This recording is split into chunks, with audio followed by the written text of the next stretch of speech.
Bilan de la semaine, les amis, désolé pour le retard que ça a pris. En vrai, c'était prêt depuis dimanche, parce que là, aujourd'hui, on est mardi 22 avril. Il est 16h45, heure marocaine. En vrai, je vais pas mentir, c'était prêt depuis dimanche, mais j'ai eu beaucoup de choses à faire et ça finissait souvent tard la soirée. Et je priorise mon sommeil maintenant. Donc, clairement, voilà, c'est plus important que faire la vidéo sur YouTube. Bref, du coup, on reprend. On va commencer par le bilan spirituel comme on fait d'habitude. Mon gros objectif avec ce bilan spirituel, bien sûr, au moment où je lance la vidéo, il n'y a plus de batterie. Du coup, on va aller juste là, on va brancher l'ordinateur, ça va faire. Et on est bon. Du coup, je disais, mon but c'est de purifier mon âme, aligner mon cœur et mon esprit. Pour un projet global, c'est la base de toute réussite pour moi, tout simplement. Parce que si t'es pas bien dans ta tête, comment tu peux faire pour avancer dans la vie? Et tout simplement, j'aime bien dire, si tu as un toit sur la tête, à manger et la paix dans le sens où autour de toi, c'est pas un pays en guerre et t'as pas des prérogatives de fou furieux, c'est-à-dire en gros de sauver ta vie à chaque instant, ben, seul ton âme et ton esprit peuvent t'arrêter. Et en islam, l'âme, le cœur, c'est le réceptacle de l'âme. Et du coup, si ton réceptacle, c'est-à-dire ton cœur, est de mauvaise qualité, l'âme le sera aussi et l'âme te fera faire plein de choses pas très bien. Et donc, du coup, il faut travailler sur son cœur en faisant du dhikr, c'est-à-dire en gros faire des rappels. Il y a des tas de manières de faire des rappels. Tu peux faire le tasbih comme ça. Voilà. Ça, c'est une bonne chose à faire. Tu peux prier, tu peux lire le Coran, tu peux aussi faire du commerce, tu peux faire plein de choses. Tu peux contempler la nature, ça c'est un acte de dhikr, on ne dirait pas comme ça. Mais en tout cas, tu essaies d'être en pleine présence, en pleine conscience de ta place sur Terre et d'essayer tout simplement d'être un bon humain de manière générale. Bref, l'objectif qu'on a sur cette partie spiritualité en 2025, ou du moins sur Q2 2025, c'est de créer un bot qui parle d'Erija pour pratiquer.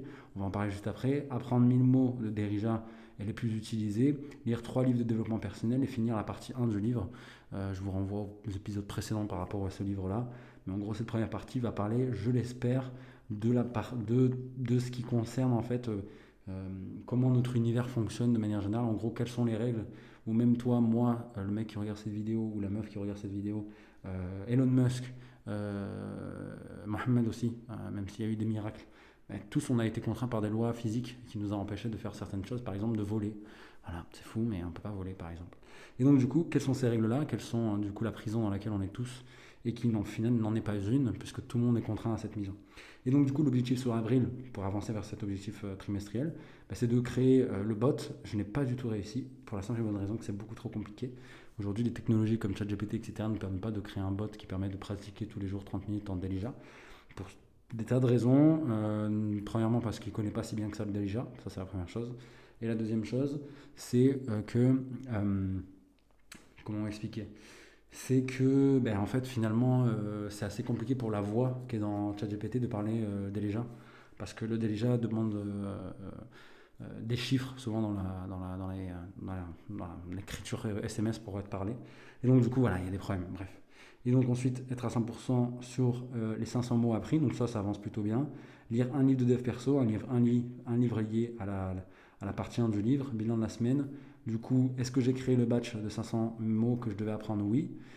Donc, j'ai pu en faire que 500, pas les 1000 que je m'étais donné de faire, pour la simple et bonne raison que c'est, en fait, ChatGPT ne peut pas générer 1000 mots, ça peut pas aller jusqu'à 1000, ça s'arrête à genre 689 et en fait j'avais la flemme d'aller jusque là.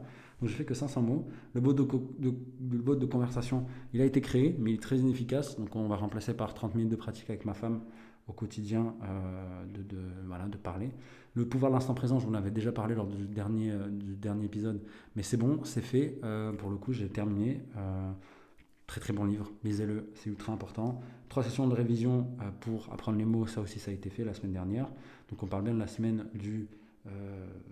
d'avant, là, la semaine du avant le 22. Transurfing, objectif explosé, j'ai plus de 150 mots sur les 105 que j'étais lire. Et Six Easy Peace, il reste 2,5 chapitres à finir ce soir, je l'espère, mais sauf que je ne l'ai pas fait. Pour la simple et bonne raison que j'ai pris du retard et que j'ai mal calculé le nombre de pages que je devais lire par jour. C'est pour ça qu'on est un petit peu en retard, mais bon, normalement cette semaine je l'aurai terminé, c'est sûr et certain. Objectif de la semaine prochaine, 3h30 de déjà oral intensif, on espère. Être à 100% sur les mots, les 500 mots, ça va être le plus dur, je pense. Finir Transurfing, ça aussi, ça va être assez simple, je pense. Finir Six Easy Peace, ça va être aussi un petit peu compliqué. 7 séances de visualisation guidée. que je dois créer, et si je peux pas le créer, je le ferai samedi. Mais en gros, chaque jour, je fais un peu de visualisation, et c'est vrai que ça m'aide énormément, et c'est des choses que je mets en place via le livre Transurfing. 35 prières, ça, on est toujours bon, hein, c'est devenu limite une habitude, je ne me rends pas vraiment compte de faire toutes mes prières tous les jours. Et enfin, lire 210 versets du Coran. Là, encore une fois, on est plutôt bien. Et donc, du coup, tous les jours, je vais devoir en gros pratiquer 30 minutes de Delija à l'oral avec ma femme, faire 7 séances de Delija, faire 10 minutes de visualisation Transurfing, accomplir 5 prières quotidiennes et lire 30 versets du Coran. C'est ce que je dois faire tous les jours afin d'atteindre mon objectif. On passe du coup au bilan physique, ou plutôt qu'est-ce qui s'est passé pendant ces 5 jours de jeûne que j'ai fait. Et tout simplement, voilà, avec quoi j'ai pu terminer ces 5 jours de jeûne et comment ça s'est passé ces 5 jours où j'ai arrêté de manger. Et donc encore, pourquoi c'est super important pour moi en fait d'avoir un bilan physique tout simplement. C'est pour répondre à l'adage tout simple qui est un corps sain dans un esprit sain. En gros, si pour moi la machine dans laquelle si tu as une voiture et que la voiture est cassée, tu t'attends pas à faire le Paris-Dakar avec. Tu vois. Ça va être très compliqué pour toi d'aller loin avec ça. Et du coup, c'est pour simplement répondre à ce besoin en fait, d'avoir un corps en bonne santé que pour moi, c'est super important de faire ça. Quoi. Et aussi pour vivre longtemps, rester performant et avoir de l'énergie pour réaliser mes rêves. Donc l'objectif sur tout simplement Q2, donc le trimestre Q2, donc celui qui va se terminer en juillet, oui c'est ça, qui va se terminer en juin, en fin juin, du coup fin juin, début juillet, c'est d'atteindre 10% de body fat, stabiliser à 85 kg de masse grasse environ, et avoir un objectif d'avril, et du coup c'est ça mon objectif sur Q2, et sur mon objectif d'avril c'est d'être à 18,54% de body fat, avec un point de départ au 14 avril, et une masse maigre du coup à 85 kg. Et j'ai plutôt très très mal commencé ce mois, comme vous le savez, j'avais pris pas mal de poids, j'étais à 107 kg, c'était n'importe quoi ce que j'étais devenu. Et ce qui fait que j'ai dû faire un jeûne pour pouvoir perdre tout ce poids-là. Et du coup, pour faire le bilan de la semaine, la routine quotidienne s'est faite par rapport à mes objectifs de la semaine dernière que je m'étais donné. Donc, j'ai fait ma routine quotidienne. J'ai fait un poids sur mon poids et mon body fat. Ça aussi, ça a été fait. Donc, comme je vous disais, ça a été plutôt catastrophique. J'ai lancé un jeûne liquide de 5 jours. Et donc, du coup, sur 5 jours, résultat, j'ai perdu 2,41% de body fat. Et actuellement, je suis à 18,98% de body fat. Et j'ai fait 4 séances 4 séances et 3 jours de repos parce que j'étais un peu fatigué à cause du jeûne. Et le ressenti, moins de puissance, moins de focus aussi. Et le programme du coup sport alimentaire, ça aussi c'est bon. C'était ce que je devais faire aussi pour la semaine dernière, ça a été fait, de mon côté en tout cas. Et pas du côté de ma femme parce qu'elle a un peu une santé fragile en ce moment. En gros, elle ressort d'une opération, ce qui fait qu'elle ne peut pas trop pratiquer de sport. Et du coup, là, je vais juste donner de quoi pouvoir traquer ses calories et son poids. Et donc, du coup, après, à partir de là, quand on aura fini, quand ça ira mieux pour elle, on lui fera un petit programme. Mais bon, elle pourra s'en sortir très bien. Moi, j'utilise ChatGPT pour mon programme, il n'y a pas de problème là-dessus.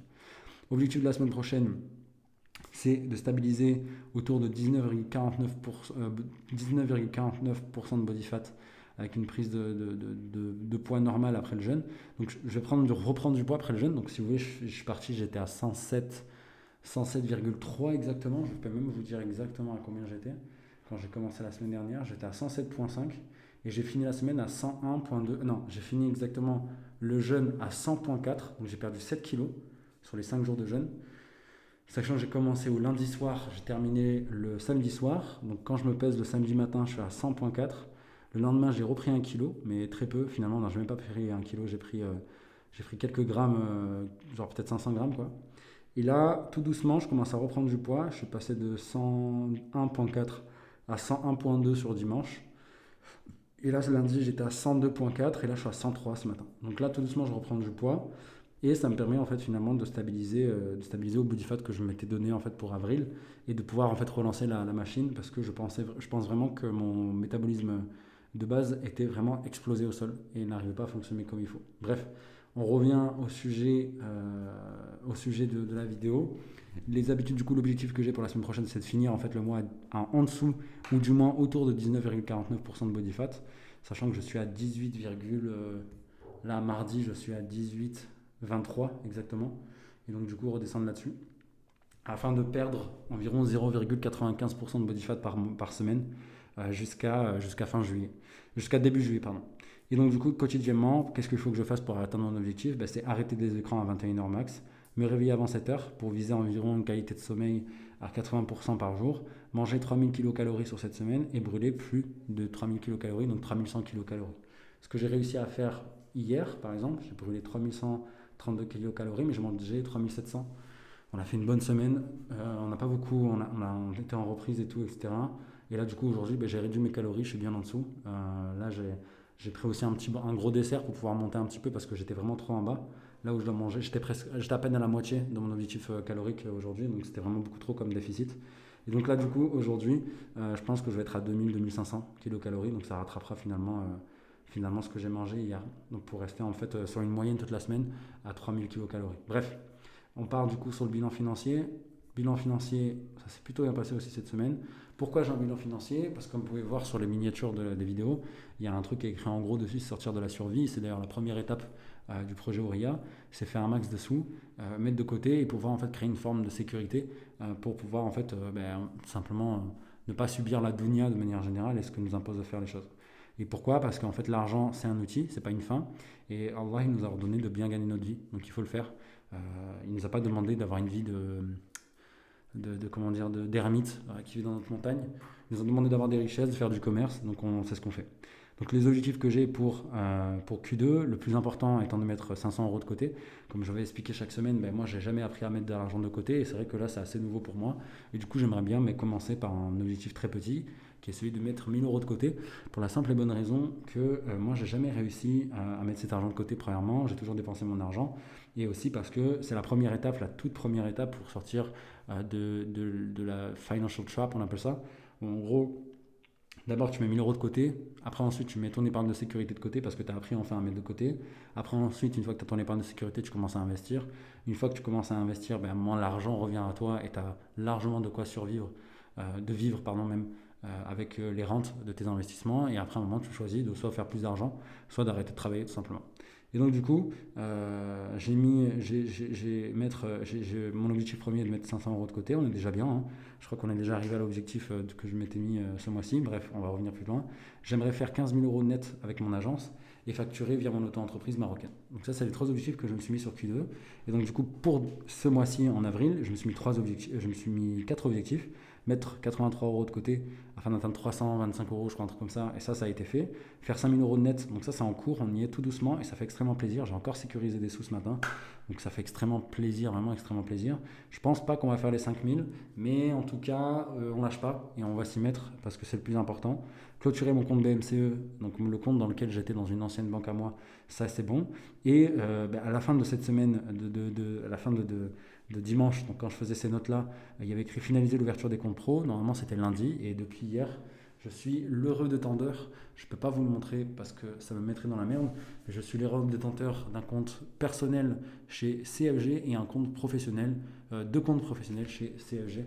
Ça fait extrêmement plaisir. J'ai enfin mes comptes pro au Maroc et je peux enfin facturer mes clients français sur mon auto-entreprise marocaine. En espérant que ce ne sera pas le premier et le dernier. Je crois que les gens sont en train de s'entretuer dehors.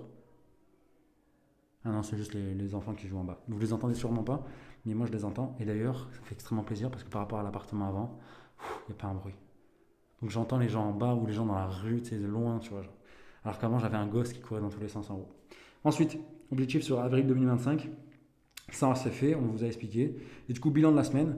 J'avais prévu de faire 1444 appels. J'en ai fait que 3333. J'en ai fait que 333. Donc c'est pas ouf, je vais être honnête avec vous, c'est pas bien ce que j'ai fait. J'ai pris que 4 rendez-vous, un pour un client cool, et ça aussi pour le client, un pour le client, 2 pour le client, non 3 pour le client qui me paye à la journée. Et ça, c'est dû aux problèmes du coup précédents que je vous ai présentés, qui sont liés en fait à l'ouverture de compte. Je me suis pris une semaine et au final ça a pris beaucoup trop de temps. La clôture du compte BMC, ça s'est fait, et j'ai signé aussi un client, comme je vous ai dit, au TGM à 300 jours, où j'ai commencé dès la semaine dernière. Et je suis enfin heureux détenteur d'une mission de 10 jours, payé 300 euros par jour. Qu'est-ce que c'est beau la vie. Et donc du coup, je finis la semaine derrière, donc là il faudrait que je refasse le compte sur la fin de semaine, mais là on est mardi, donc je peux vous dire déjà, je n'ai pas fait le compte, donc je peux vous dire que déjà dimanche je termine la semaine à plus de 257, à plus 257,45 euros en sécurisé, même si à la condition que tous mes clients me demandent un remboursement. Mais voilà, tout simplement, en termes de chiffre d'affaires, j'ai déjà atteint l'objectif de 5000 pour être honnête, parce que j'ai l'argent sur mon compte tout simplement. J'ai bien plus même que 5000 euros sur mon compte. Mais moi, ce que j'aimerais, c'est finir net à 5000 euros. Et on est plutôt bien parti, j'en suis plutôt content. J'ai des grosses dépenses ce mois-ci, vous vous doutez bien, avec l'installation avec ma femme et aussi le mariage, etc., qui m'a pris beaucoup de temps et beaucoup parce que voilà, il fallait régaler les invités tout simplement. Et du coup, on a fait nos calculs un petit peu et je pense que franchement, on peut faire largement 5000 euros net le mois prochain, on espère. Donc on verra, on verra. Je vais essayer de faire le maximum pour pouvoir finir les packs que j'ai actuellement avec mes clients. Pour pouvoir en fait refacturer mes clients cool. L'autre client cool que j'ai qui lui est sous forme de pack, euh, euh, qui est lui sous forme de pack. En fait, j'ai un client qui est exactement pareil en termes de delivery que mon client sympathique. Et ce client sympathique, il a encore un pack en cours, je crois de 15 rendez-vous. Et ce que j'aimerais, c'est terminer ce pack-là avec lui pour pouvoir tout simplement arriver à un niveau où je peux tout simplement le facturer lui aussi au TGM. Et je pense qu'il acceptera sans aucun souci, sachant ce que je lui rapporte en termes de chiffre d'affaires. Donc il n'y a pas de problème là-dessus. Habitude, objectif, semaine prochaine. Donc ce que je dois faire pour la semaine prochaine, c'est très simple. C'est finir les packs des clients chiants et assurer les clients cool. Ce qui commence plutôt bien parce que hier c'était un jour férié en France donc on ne pouvait pas appeler. Du coup j'ai appelé aujourd'hui, j'ai plutôt bien sauvé les murs. Ça a été une journée un peu dure. On sent que l'auto décrochait pas ouf. J'ai 2 fois moins de monde au téléphone donc du coup 2 fois moins d'opportunités à prendre des rendez-vous. Mais j'essaie de sauver les murs. Pourquoi? Parce que j'aimerais en fait refacturer 10 jours, voire même 20 jours avec le client en fait que j'ai signé cette semaine, la semaine dernière du coup au TGM. Démarrer la semaine avec 200 nouveaux leads, ça n'a pas été fait. Je vais être très honnête avec vous, même si je pense que durant la semaine, je vais essayer d'en trouver d'autres. Mais en gros, ça a été très compliqué pour moi cette semaine de trouver des nouveaux leads à appeler. Et c'est vraiment chiant parce que c'est quelque chose qui est assez central pour moi dans mon activité, donc dans ce que je fais, dans le fait d'être, c'est du setting ce que je fais. Et j'ai commencé la semaine avec seulement 50, non, je dis n'importe quoi, avec seulement 80 personnes à appeler, nouvelles personnes à appeler, donc il faudrait le double avant la fin de la semaine pour pouvoir commencer à appeler là-dessus. Il faudrait le double en fait de ce que j'ai réussi à trouver comme personne à appeler. Ensuite, truc intéressant, je reviens sur mes notes, désolé, j'ai perdu mes notes. Hop, hop. Et du coup, faire réaliser environ 1693 appels sur la semaine, étant donné qu'il y a un jour en moins que j'avais pas prévu au moment où je faisais des notes, c'est à peu près 339 appels par jour. Je pense que je vais commencer à travailler là-dessus. Et aussi l'objectif, c'était de travailler en fait en duo avec ma femme pour qu'elle puisse commencer à faire des appels elle aussi sur des clients chiants, pour pouvoir la former tout simplement sans que ça coûte grand-chose au call. Et hier, on s'est rendu compte que c'était plus compliqué qu'il paraît de la former. Pas parce qu'elle est nulle, mais au contraire parce qu'en fait, tout simplement, c'est assez nouveau pour elle. Et tout simplement, voilà, en fait, comment dire, si, ça embrouille, hein. Et donc du coup, ouais, voilà, en gros, c'est ça l'idée. C'était de former ma femme. Et là, du coup, on a étalé la formation. On va la faire un petit peu tous les jours. Et on espère que à la fin de semaine ou même semaine prochaine, elle commencera à faire des appels, elle prendra des rendez-vous. Et au final, et aussi finaliser, du coup, la création des comptes CFG. Donc je peux le dire déjà, et d'ores et déjà, j'ai fait mes comptes. Donc j'ai déjà rempli un premier objectif de ma journée. Et voilà.